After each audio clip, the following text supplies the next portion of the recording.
अब्दुल कादिर, अभी तक की जो इतलात हैं हमारे पास पाकिस्तान तहरीक इंसाफ की तरफ से, वो कभी हाँ कभी ना वाली बातें आ रही हैं। कभी पता चल रहा है कि हम जाएंगे, फिर आता है नहीं, अब कमेटी का इजलास, पॉलिटिकल कमेटी का इजलास होगा तो फिर वो फैसला करेगी कि हमने कौमी सलामती कमेटी के इजलास में जाना या नहीं जाना।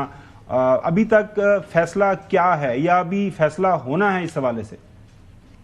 देखिए, पाकिस्तान तहरीक इंसाफ ने कौमी सलामती की पार्लिमानी कमेटी में शिरकत का असूली फैसला कर लिया है और इसके हवाले से लेटेस्ट अपडेट ये है कि जो पाकिस्तान तहरीक इंसाफ के कौमी असम्बली में चीफ विप हैं आमिर डोगर, उनसे अभी मेरा राब्ता भी हुआ, उन्होंने तस्दीक भी कर दी और 14 नाम जो है वो स्पीकर कौमी असम्बली को भिजवाए गए हैं। उनकी फहरिस्त मुझे मौसूल हो चुकी है। इस फहरिस्त में उमर अयूब का नाम शामिल है, बैरिस्टर गौहर का नाम शामिल है, असद कैसर है, जरताज गुल है, साहिबजादा हामिद रजा हैं। सेनेटर्स की और MNS का कॉम्बिनेशन बनाया गया है। इसमें सेनेटर शिबली फराज हैं, सैयद अली जफर हैं, ओन अब्बास बपी हैं, अली मोहम्मद खान भी हैं।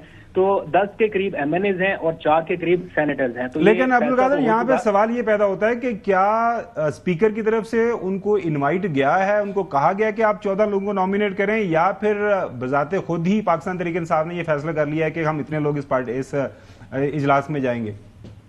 क्योंकि अभी अजहर फारूक साहब ने ये बताया कि जी सिर्फ पार्लिमान के जो लीडरान है, पार्लिमानी पार्टीज के जो लीडरान है, वो मदऊ हैं इस इजलास के अंदर। जी देखिए, जो स्पीकर की जानिब से इतला दी गई है बैरिस्टर गौहर को या पाकिस्तान तहरीक इंसाफ के अरकान को, उनको ये कहा गया है कि अपने लोग जो हैं वो पार्लिमानी रहनुमा या उनके नामजद करदा लोग जो हैं वो शिरकत कर सकते हैं। तो ये नामजद करदा लोग जो हैं पार्लिमानी रहनुमाओं की जानिब से तजवीज किए गए हैं। तो जो कौमी असम्बली में पार्लिमानी रहनुमा है, उनकी जानिब से ये नाम दिए गए चीफ विप को, और उनकी जानिब से अब ये 14 नाम ड्राफ्ट कर दिए गए हैं।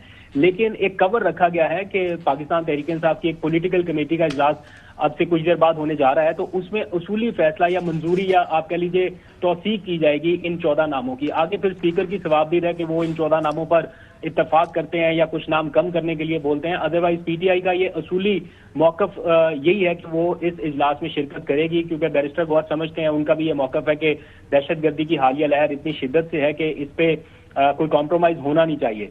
तो असूली फैसला तो हो चुका, लेकिन इसकी तौसीक जो है वो सियासी कमेटी करेगी। तो यूं कह लीजिए कि 99% ये तय है कि PTI जाएगी इस इजलास में। 1% जो बाकी है उसकी सिर्फ असूली मंजूरी लेना बाकी है, जो कि तौसीक होगी, रस्मी कार्रवाई है कुछ देर में सियासी कमेटी का। अच्छा, एक और बिल्कुल सही है, एक और पैरेलल आइडिया आपको याद होगा, जब हुकूमत ने APC बुलाने का फैसला किया तो जो है मैंने सुना, वो याद होगा आपको, एक प्रेस कॉन्फ्रेंस के दौरान कि जो सलमान अकरम राजा साहब ने कहा कि हम जो है अपोजिशन की सतह के ऊपर भी एक APC बुलाएंगे। इस हवाले से क्या कोई PTI काम करी है या फिर वो जैसे ऑफ द कफ कमेंट था?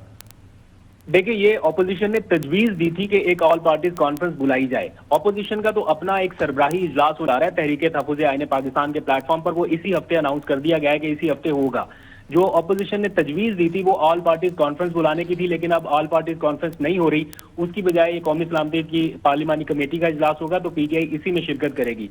ऑपोजिशन के प्लेटफॉर्म से उनके इत्तेहाद का जो एक इजलास है, सरबराही इजलास, वो बुलाया जाएगा, जिसमें सारी जमातों के जो लोग जो ऑपोजिशन के ग्रैंड अलायंस में शामिल हैं उनको शिरकत की दावत दी जाएगी और इसी हफ्ते उसका ऐलान कर दिया जाएगा। सलमान अकरम राजा साहब तो पार्लिमान का बहुत शुक्रिया अब्दुल कादिर, लेकिन सेक्रेटरी पार्टी सेक्रेटरी होना अलग बात है, लेकिन ये देखिए पार्लिमानी कमेटी है, पार्लिमानी कमेटी में वही लोग आ सकते हैं जो पार्लियामेंट के मेंबर्स हैं। नहीं, वो तो अब सलमान अकरम राजा साहब वो चाह कर भी वो नहीं आ सकते, लेकिन उनके जो आजकल बदतरीन मुखालिफ हैं शेर अफजल मरवत साहब, वो चाहें तो वो आ सकते हैं। नहीं, वो तो पार्टी का हिस्सा नहीं, अब वो इंडिपेंडेंट तौर पर वो आ सकते हैं। अब आई डोंट नो, ये बड़ी सिचुएशन बन जाएगी अगर शेर अफजल मरवत साहब आना चाहें, पार्टी तो उनको ऑन करती नहीं है। चौधरी गुलाम और स्पीकर साहब ने उनका इस्तीफा मंजूर, बेसिकली उनके खिलाफ रेफरेंस को मंजूर ही नहीं करना। अच्छा, चौधरी गुलाम साहब, इस पे अब जो सवाल ये पैदा हो रहा है कि अब जो नई पार्टी बनी है पाकिस्तान अवाम पार्टी, हसन तो उनको पार्टी मानता ही नहीं है, वो कहते हैं ऐसे ही बस इन्हें शुगर लगाया हुआ है।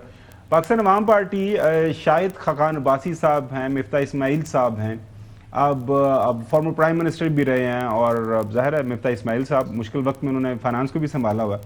सो डोंट यू थिंक कि एक ठीक है, पार्लियामान की फोकियत को मैं बिल्कुल नहीं कह रहा कि जी वो उसकी सुपरमेसी खत्म हो जाएगी, लेकिन जब नेशनल लेवल के ऊपर क्राइसिस हो, जो कि है, इसमें कोई दो राय नहीं है कि ये ऐसा सख्त वक्त है, मुश्किल वक्त है कि पाकिस्तान की सारी क़यादत जो पार्लियामान के अंदर मौजूद है या पार्लियामान के बाहर है, उनको सर जोड़ के बैठना है, एक नुक्ते के ऊपर इकट्ठे होना है कि भैया इनफ इज इनफ, दुश्मन जो है उसका मुकाबला करना है, और दुश्मन जो है इस वक्त काफी चालाकी के साथ मुख्तलिफ जो है जो भी उसके ऑपरेशंस है वो कर रहा है। चौधरी साहब,